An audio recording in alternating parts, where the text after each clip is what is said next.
no Evangelho de João, capítulo 8, versículo de número 32. Evangelho de João, capítulo 8, versículo de número 32. Amém? Tem alguém que está sem Bíblia aí? É o Alexandre? Como aqui, Alexandre?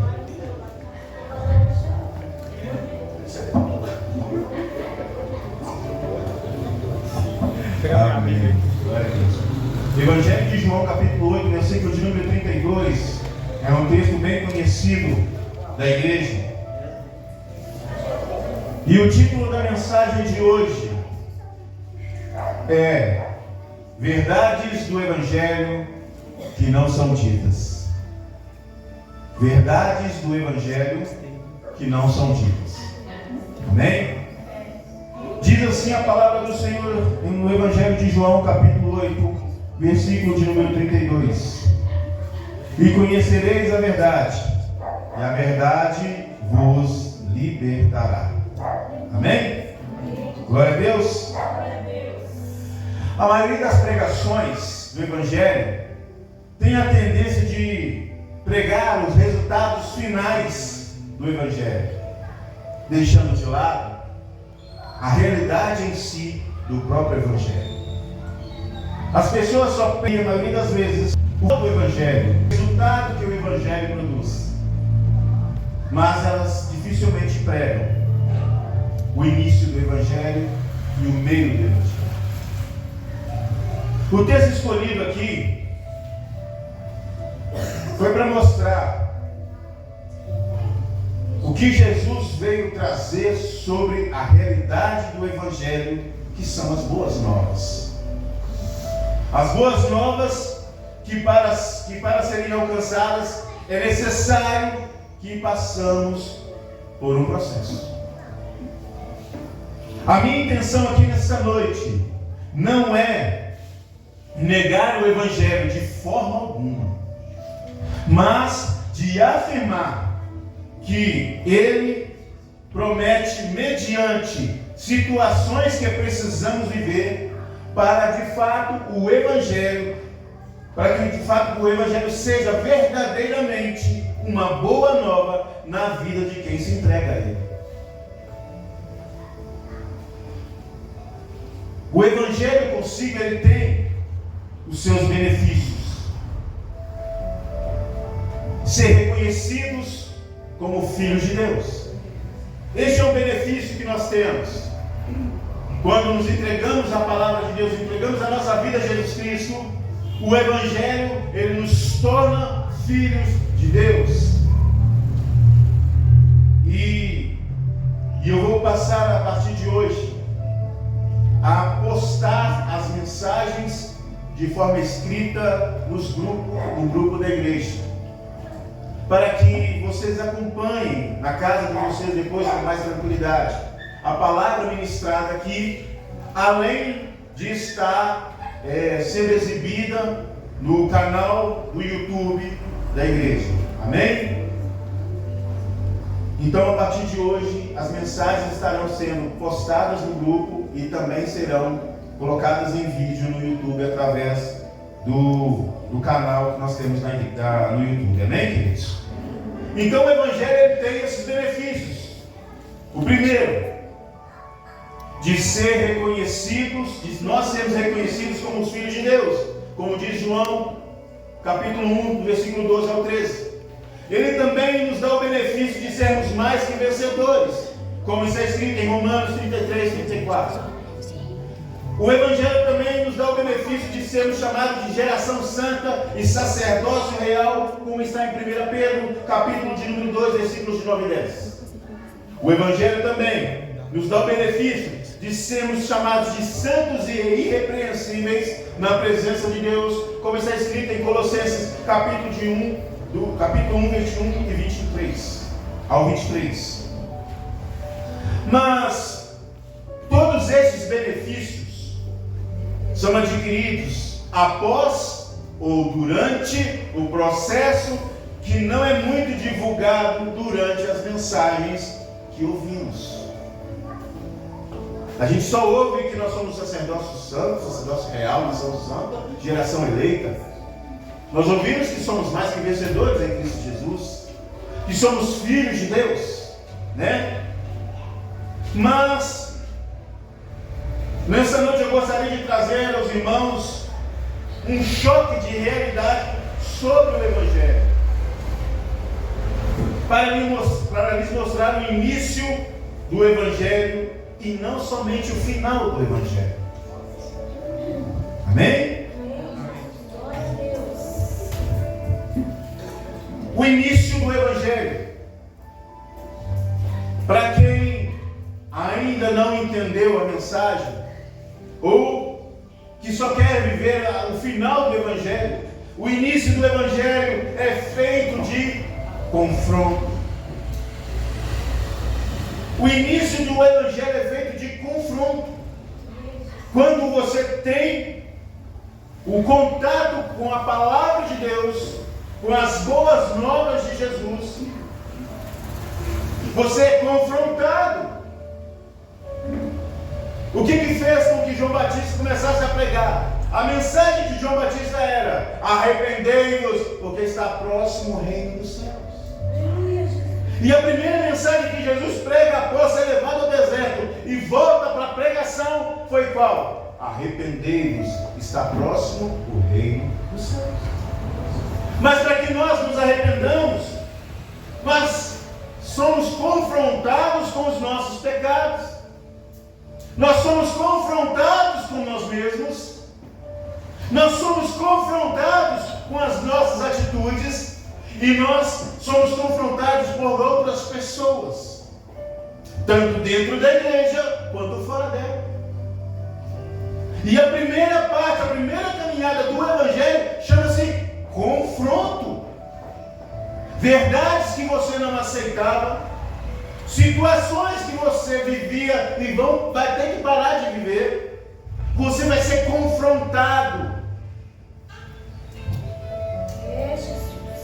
E a palavra confronto significa choque de interesses, conflito, enfrentamento.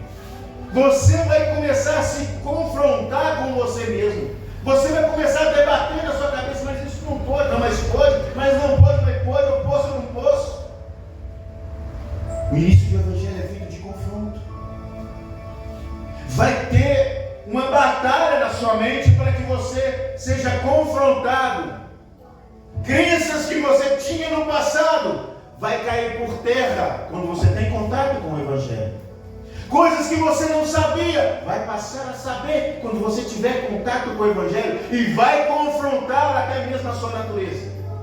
Vai confrontar o seu comportamento, vai confrontar as suas atitudes.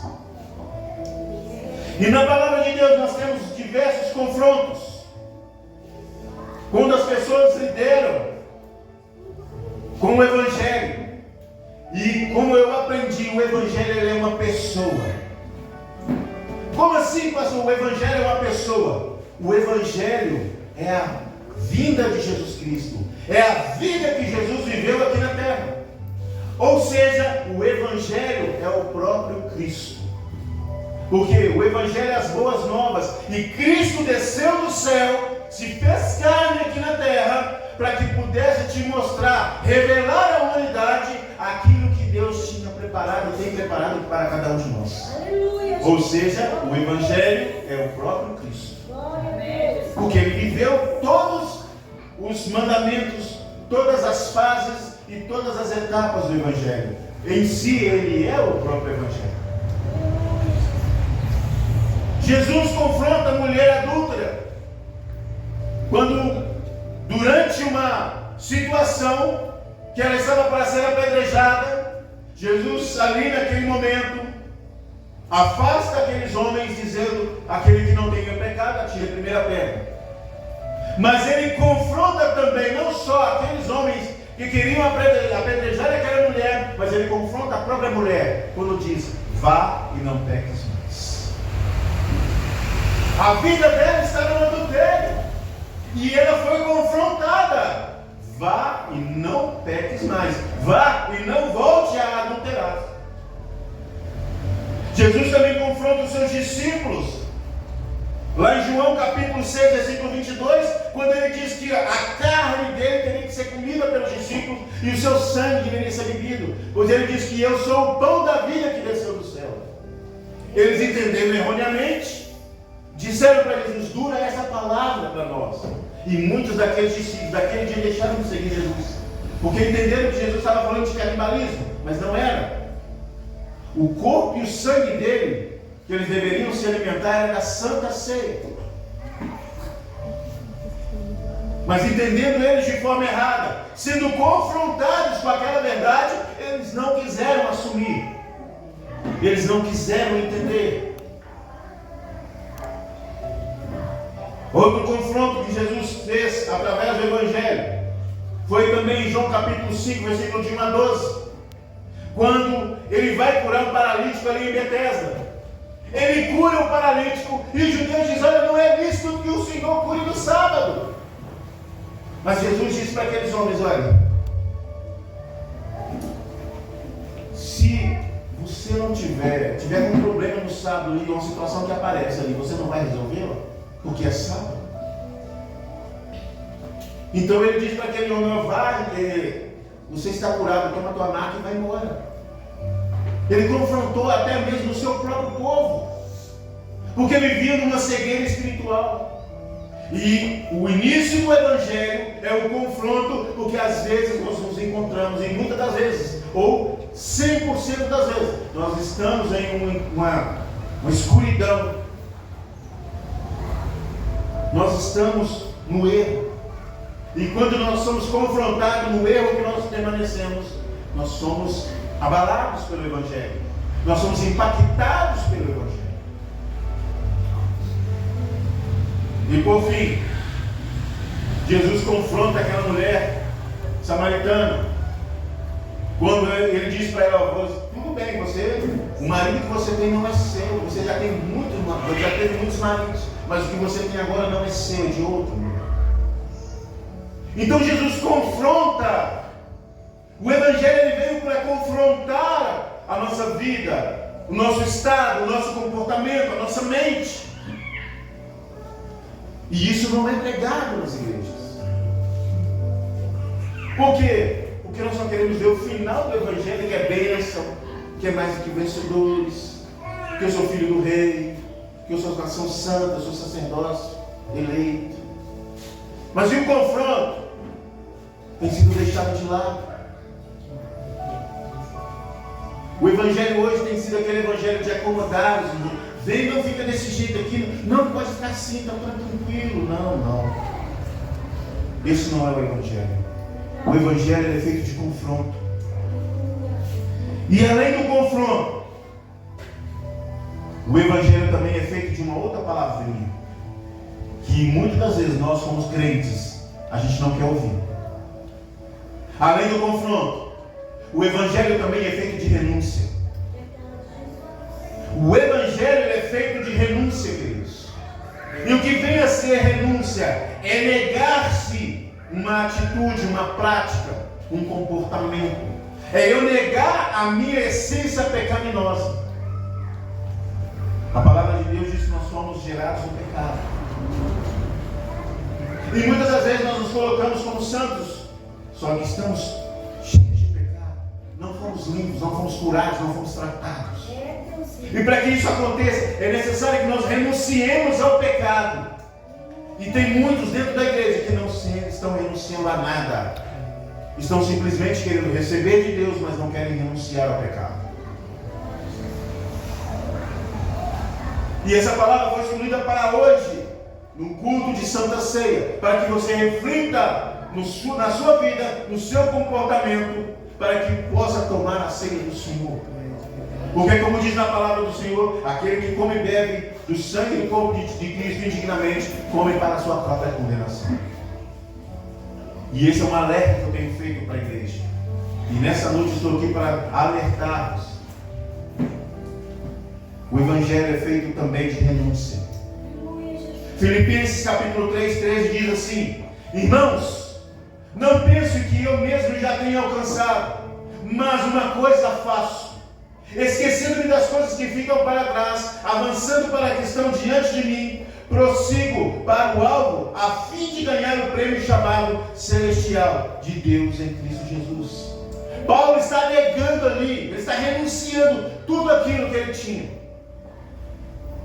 Ele está deixando para trás todas as suas velhas práticas, o seu velho comportamento, até o conhecimento que ele tinha, ele deixa para trás. E ele continua: finalmente, irmãos, alegrem-se no Senhor.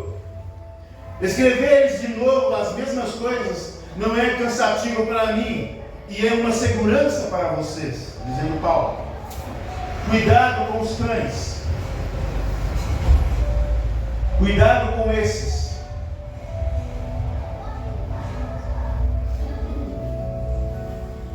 Que praticam o mal. Cuidado com as falsas circuncisões. Pois não é que somos a circuncisão. Nós que adoramos pelo Espírito de Deus, que nos gloriamos em Cristo Jesus, e não temos confiança alguma na carne, embora eu mesmo tivesse razões para ter tal confiança. Se alguém pensa, olha o que Paulo diz, se alguém pensa que tem razão para confiar na carne, eu ainda mais, circuncidado ao 8º dia, pertencente ao povo de Israel, à tribo de Benjamim, verdadeiro hebreu, quanto à lei fariseu, quanto ao zelo perseguidor da igreja, quanto à justiça que há na lei, irrepreensível. Paulo dá aqui o seu currículo, mas olha o que ele diz depois: reputei o que para mim era ganho por perda por Cristo. Ele está jogando para trás toda a sua história judaica. Ele está abrindo mão de tudo aquilo que ele aprendeu por amor a Cristo. Ele está renunciando tudo aquilo. O Evangelho é para renunciar às velhas práticas, à vida pregressa. E Paulo reputa lá em Filipenses 3:7. Em Mateus capítulo 12, versículo 22 ao 32, a blasfêmia dos fariseus contra Jesus, dizendo que Jesus expulsava demônios por autoridade dos demônios. E os fariseus, eles não queriam renunciar às práticas que eles tinham no passado, porque gerava para eles lucro, gerava para eles alta posição. E quando Jesus vem falando para que eles renunciem àquelas práticas, àquela vida que eles tinham, eles não queriam. E quando Jesus começa a expulsar os demônios da vida das pessoas, eles dizem: não, ele expulsa o demônio pelo poder dos demônios. Eles não quiseram renunciar à vida que eles tinham.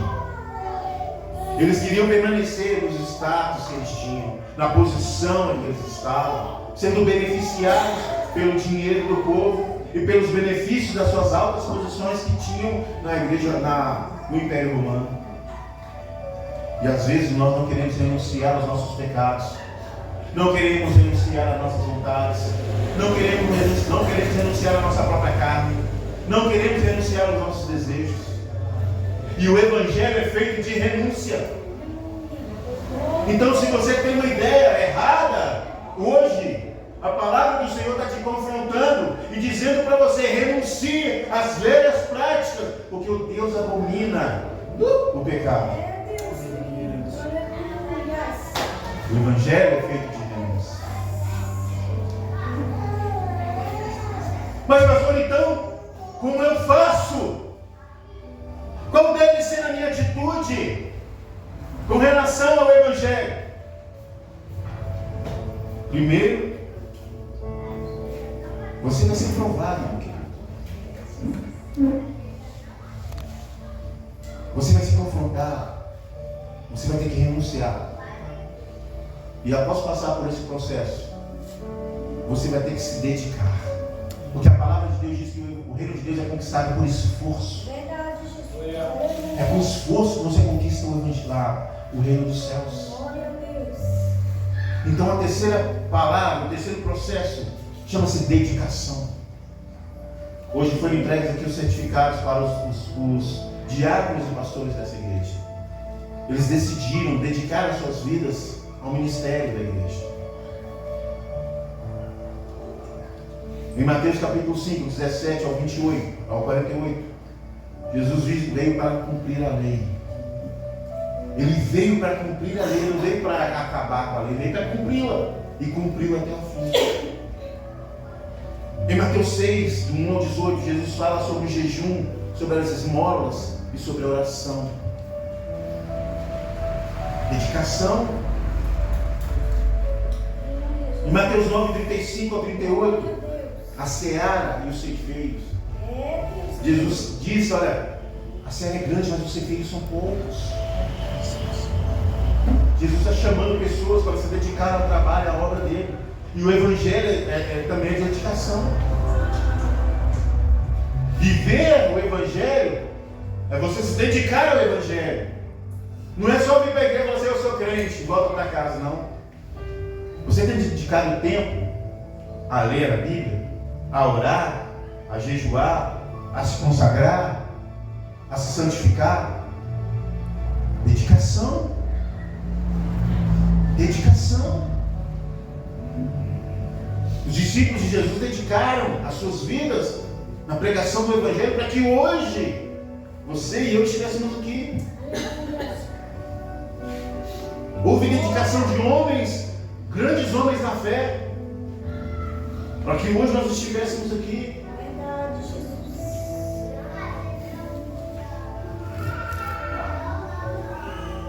E para finalizar, eu gostaria que todos vocês abrissem a Bíblia em Hebreus capítulo 11, para que nós tenhamos a verdadeira noção do que é viver o Evangelho, do que é entender o Evangelho e do que é presenciar o Evangelho. Hebreus capítulo de número 11,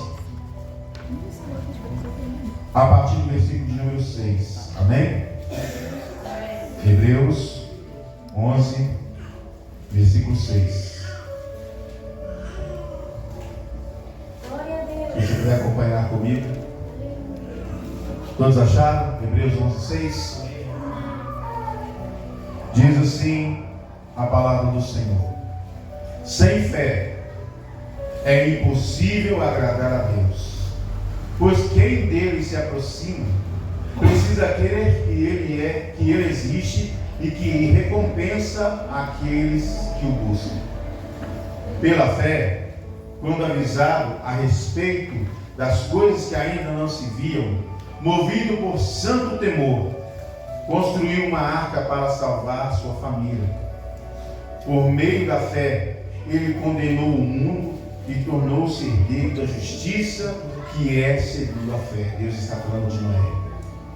Pela fé, Abraão, quando chamado, obedeceu e dirigiu-se a um lugar que mais tarde receberia como herança, embora não soubesse para onde estava indo. Pela fé, peregrinou na terra prometida, como se estivesse em terra estranha. Viveu em tendas, bem como Isaque e Jacó, co-herdeiros da mesma promessa. Pois ele esperava a cidade que tem alicerces, cujo arquiteto e edificador é Deus. Pela fé, Abraão e também a sua própria Sara, apesar de estéril e avançada em idade, recebeu poder para gerar um filho, porque considerou fiel aquele que lhe havia feito a promessa.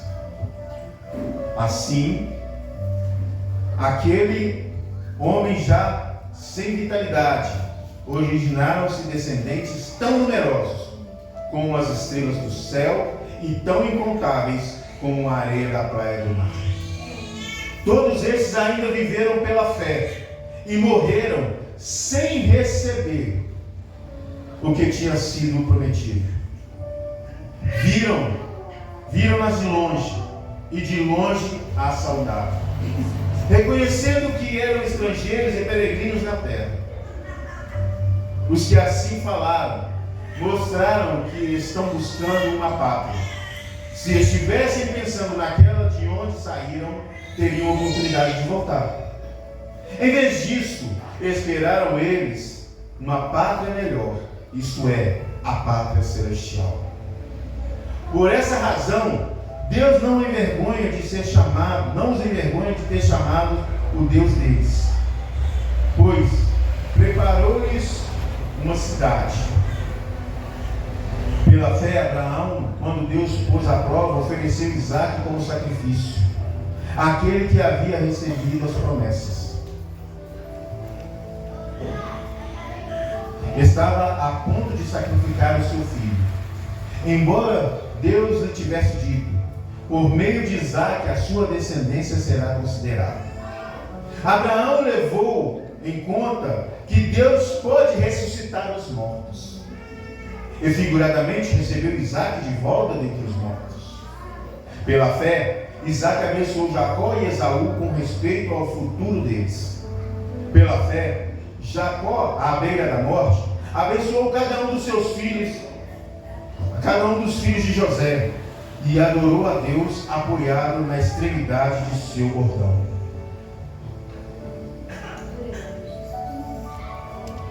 Pela fé, José, no fim da vida, fez menção do êxodo dos israelitas do Egito e deu instruções acerca dos seus próprios ossos. Pela fé, Moisés, recém-nascido, foi escondido durante 3 meses por seus pais, pois estes viram que ele não era uma criança comum, e não temeram o decreto do rei.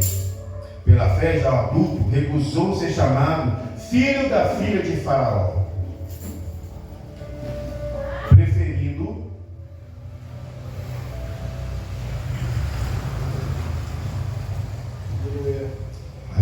preferindo ser maltratado com o povo de Deus a desfrutar os prazeres do pecado durante algum tempo. Por amor de Deus, considerou a desonra, a riqueza maior do que o tesouro do Egito, porque contemplava a sua recompensa. Pela fé saiu do Egito não temendo a ira do rei, e perseverou, porque via aquele que é invisível.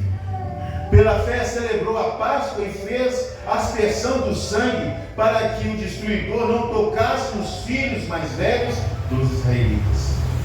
Pela fé, o povo atravessou o Mar Vermelho como em terra seca. Mas quando os egípcios tentaram fazê-lo, morreram. E morreram afogados. Pela fé, caíram os muros de Jericó, depois de serem rodeados durante 7 dias. Pela fé, a prostituta Raabe, por ter acolhido espiões, não foi morta com os que haviam sido desobedientes. Que imaginei? Não tenho tempo para falar de Gideão, Baraque, Sansão, Jefité, Davi, Samuel e os profetas, os quais, pela fé, conquistaram reinos, praticaram a justiça, alcançaram o cumprimento da promessa, fecharam a boca de leões, apagaram a poder de fogo e escaparam de fios de espadas. Da riqueza fizeram força, tornaram-se poderosos na batalha e puseram em fuga exércitos estrangeiros. Houve mulheres que, pela ressurreição, tiveram de volta os seus mortos. Alguns foram torturados e recusaram-se a ser liberados para poderem alcançar uma ressurreição superior. Outros enfrentaram zombaria, açoites, e outros ainda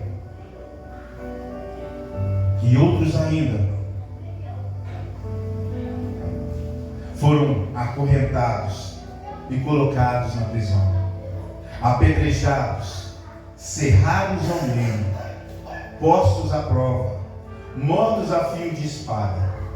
Andaram errantes vestindo pele de ovelhas e de cabras, necessitados, afligidos e maltratados. O mundo não era digno deles. Vagaram pelo deserto e montes, pelas cavernas e grutas. Todos esses receberam bom testemunho por meio da fé. No entanto, nenhum deles recebeu o que havia sido prometido. Deus havia planejado algo maior para nós, para que conosco fossem aperfeiçoados. E Paulo continuou, o escritor aos Hebreus continua dizendo: portanto, essa parte eu gostaria que você prestasse muita atenção. Portanto, também nós, uma vez que estamos rodeados de tão grande nuvem de testemunhas, livremos-nos de tudo que nos atrapalha e do pecado que nos envolve, e corramos com perseverança a corrida que nos é proposta, tendo os olhos fitos em Jesus, autor e consumador da nossa fé. Ele, pela alegria que lhes fora proposta, suportou a cruz, desprezando a vergonha, e assentou-se à direita do trono de Deus. Pensem bem naqueles que suportou tal oposição dos pecados contra si mesmo, para que vocês não se cansem e nem desanimem. Na luta contra o pecado, vocês ainda não resistiram ao ponto de derramar o seu próprio sangue.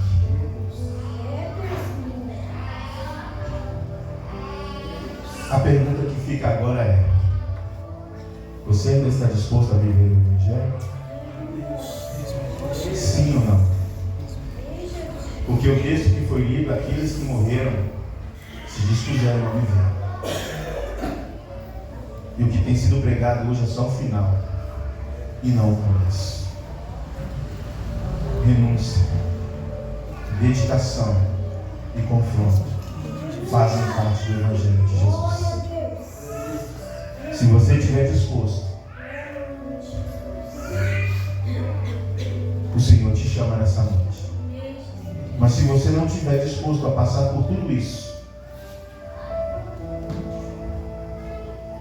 infelizmente o que restará para você é somente o lago de fogo e enxofre. Então pensemos, irmãos, se queremos viver o Evangelho genuíno, o Evangelho de verdade, ou apenas uma fração deles. E nessa noite, através da ceia do Senhor, você tem essa oportunidade. Que você possa refletir na palavra que foi ministrada. E então participe da ceia do Senhor. Feche teus olhos, vamos orar.